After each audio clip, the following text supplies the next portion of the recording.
ఎందుకంటే 10 ఏళ్ల పాలనలో బీసీలకు ఏ రోజు పెద్దపీఠం వేసినటువంటి దాఖలాలు కనపడలేదు. బీసీల కోసం కులగణన చేసిన దాఖలాలు కనపడలేదు. బీసీల రిజర్వేషన్ కోసం మీరు 22% నుంచి 5% తీసుకొచ్చే ప్రయత్నం చేసినట్టు ఇక్కడ కనపడలేదు.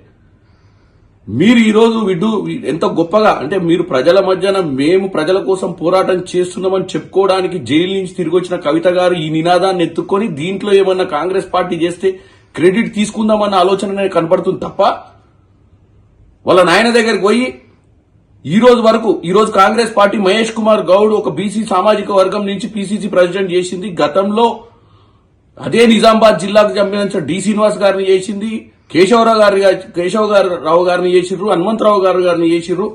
మరి మీరెందుకు చేయలేదు? ఈవెన్ వర్కింగ్ ప్రెసిడెంట్ మీ ఇంట్లోనే ఉండాలి, ప్రెసిడెంట్ మీ ఇంట్లోనే ఉండాలి. మరి బీసీలకు మీరు మొట్టమొదటిగా మీ సొంత పార్టీలో మీరు ఏకకాలం అంటే ఒక గంట సేపట్ల నిర్ణయం తీసుకునే దాంట్లోనే నిర్ణయం తీసుకోలేని మీరు పార్టీ అధ్యక్షుని చేసే పరిస్థితి కానీ వర్కింగ్ ప్రెసిడెంట్ ని చేసే పరిస్థితి లేని మీరు ఈరోజు ప్రజలకు ఏం చెప్పాలనుకుంటున్నారు అనేది క్లియర్ ఫ్యాక్ట్ కనబడుతుంది.